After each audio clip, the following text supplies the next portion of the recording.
I'm here to talk about success, right?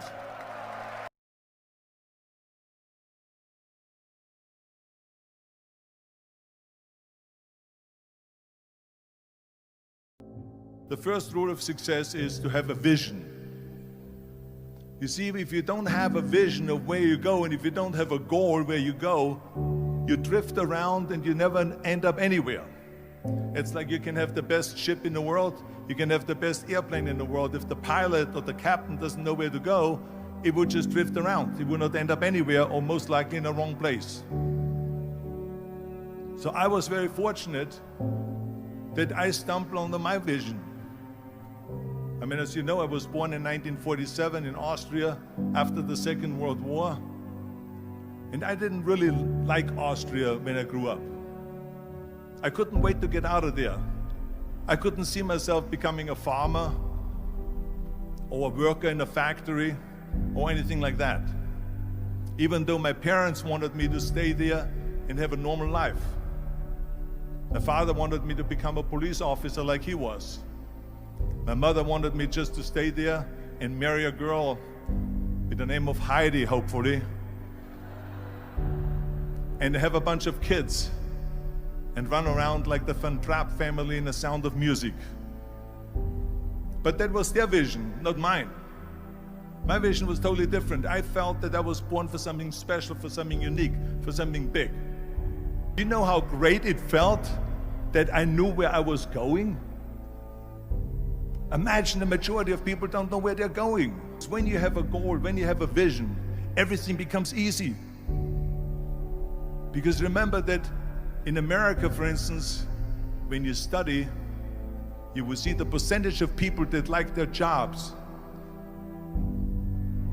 74% hate their job in America. Now, there is not much different when you come to Europe. The majority of people don't like what they're doing because they're really not doing it because they didn't have a goal and they followed this goal. They just aimlessly drift around, and then all of a sudden there's a job opening, so they get that job because you have to work. But then when you work, it's a chore. It's work. It's not fun. So if you think about, only a quarter of the people really enjoy what they're doing in life. That is unbelievable if you think about it. So I felt so blessed that I knew what I was doing. It's like a medical student that studies and knows he wants to become a doctor. You know where to go. So I knew where to go. So people always ask me, when they saw me in the gym in the pumping iron days, they say, why is it that you're working out so hard? 5 hours a day, 6 hours a day, and you have always a smile on your face. The others are working out just as hard as you do, and they look sour in the face. Why is that? And I told people all the time, I said, because to me, I'm shooting for a goal. In front of me is the Mr. Universe title. So every rep that I do gets me closer to accomplishing that goal, to make this goal, this vision, turn into reality. Every single set that I do, every repetition, every weight that I lift will get me a step closer to turn this goal into reality. So I couldn't wait to do another 500-pound squat. I couldn't wait to do another 500-pound bench press. I couldn't wait to do another 2,000 reps of sit-ups. I couldn't wait for the next exercise, for the next half hour of posing and all the kind of things that you have to do to be a champion. And with the age of 20, I went to London and I won the Mr. Universe contest as the youngest Mr. Universe ever. And it was because I had a goal. So let me tell you something, visualizing your goal and going after it makes it fun. You got to have a purpose no matter what you do in life. You got to have a purpose. So that's rule number one, have a vision. Rule number two is, don't listen to the naysayers. Don't listen to the naysayers.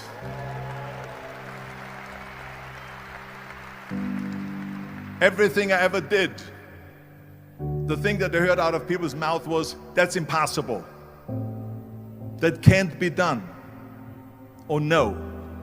So whenever someone said to me, it can't be done, I heard it can be done. When they said no, I heard yes.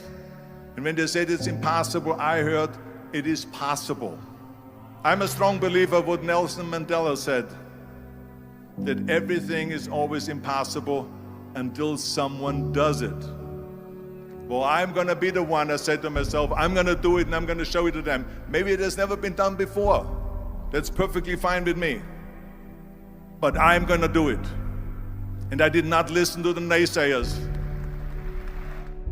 The next thing, the third point that I'm going to make to you is, before we sit down with Jürgen and talk about the rest of the three, is work your ass off. There is no magic pill. There is no magic out there.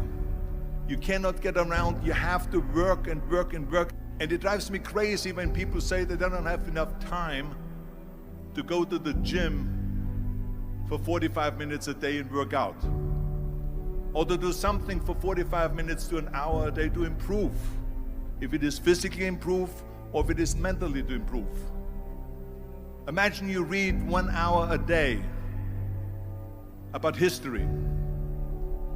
How much you will learn after 365 hours in 1 year.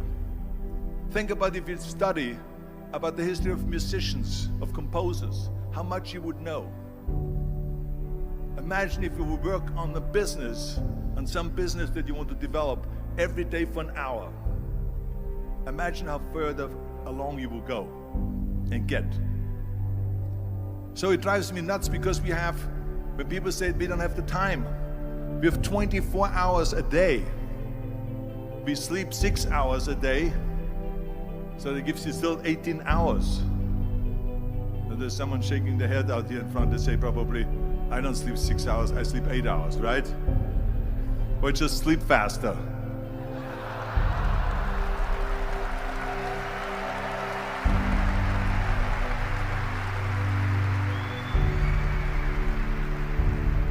So we have 18 hours a day. The average person works around 8 to 10 hours. So let's assume it's 10 hours, so we have 8 hours left. Then you travel around an hour a day, maybe 2 hours a day. So now you have still 6 hours left. So what do you do with these 6 hours? What do you do with these 6 hours? Then we eat a little bit, then we schmooze a little bit, talk a little bit to people and all that stuff. But you can see how much time there is available if you organize your day. So you got to work hard. I mean, let me tell you something. When I went to America, I went to college. I went and worked out 5 hours a day. And I was working on construction. Because in those days in bodybuilding, there was no money. I didn't have the money for food supplements or anything. So I had to go to work. So I worked on construction. I went to college. I worked out in the gym, and at night from 8 o'clock at night to 12 midnight, I went to acting class 4 times a week. So I did all of that. There was not one single minute that I wasted. I became very friendly with Muhammad Ali in the 70s. And Muhammad Ali worked his butt off. And I saw it firsthand. And I remember that there was a sports writer that was there in the gym when he was working out and he was doing sit-ups. And they asked him, how many sit-ups do you do? And he said, I don't start counting until it hurts. Now think about that. He doesn't start counting his sit-ups until he feels pain. That's when he starts counting. That is working hard. And so you can't get around the hard work. It doesn't matter who it is. As a matter of fact, I believe what Ted Turner said. Work like hell and advertise.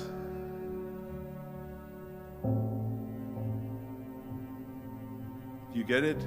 Work like hell, go to bed, and early to rise, work like hell and advertise. So you work your ass off, and then you let the world know about your work. That's what it is all about. Let people know if you have a company, if you have a movie, if you do sports. work your ass off, but then advertise and let everyone know. I hate Plan B. And I tell you why. Because we have so many doubters, as I've said earlier, the no-sayers. We have so many of those people that say no and you can't do it, it's impossible. That is okay because we just turn off, as I said earlier, and we listen and we hear the no being a yes. You can't do it, you can do it, and all of that. So that is possible to do that amongst all the negative people around you. But when you start doubting yourself, that's very dangerous. Because now what you're basically saying is that if my plan doesn't work, I have a fallback plan, I have a plan B. And that means that you start thinking about plan B, and every thought that you put into plan B, you're taking away now that thought and that energy from plan A.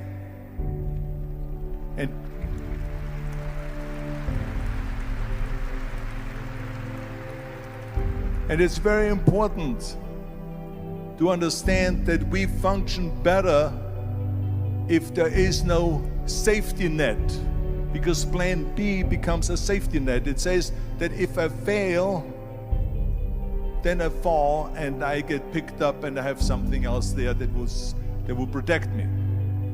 And that's not good, because people perform better when there's no safety net. People perform better in sports and everything else if you don't have a plan B. To me, it is very dangerous to have a plan B, because you're cutting yourself off from the chance of really succeeding.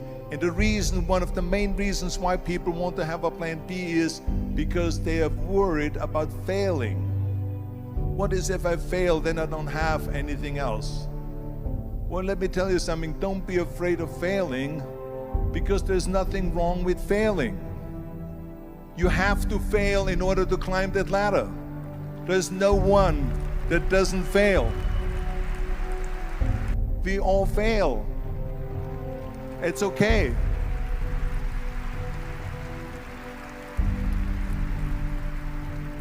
What is not okay is that when you fail, you stay down. Whoever stays down is a loser. And winners will fail and get up, fail and get up, fail and get up. You always get up. That is a winner. That is a winner. Hey, we all lose. We all have losses. This is okay. And this is why I say don't be worried about losing, because when you're afraid of losing, then you get frozen. You get stiff. You're not relaxed. You got to be, in order to perform well in anything, if it's in boxing or if it is on your job or with your thinking, is only happening when you relax. So relax. It's okay to fail. Let's just go all out and give it everything that you got. That's what it is all about. So don't be afraid to fail. This is one of my 6 rules to success. You can only feel complete as a person if you think about what can you do for your fellow member around you that maybe needs help. I felt like that. Everyone has a different motivation why you get into that. I was an immigrant going to America, and I saw how America was the most generous country in the world. I mean, they opened up their arms to me, they helped me, they invited me for Thanksgiving dinner. The people, they brought me, the bodybuilders in the gym brought me plates to my apartment because I had no plates, I had no silverware, I had no bedware, I had no pillows, I had no blanket, I had no TV, I had no radio, I had nothing. They brought it to my apartment. They helped me. And I saw that firsthand, this generosity in America. And I said to myself, as an immigrant that is being embraced with open arms, that I need to go and make sure that I give something back.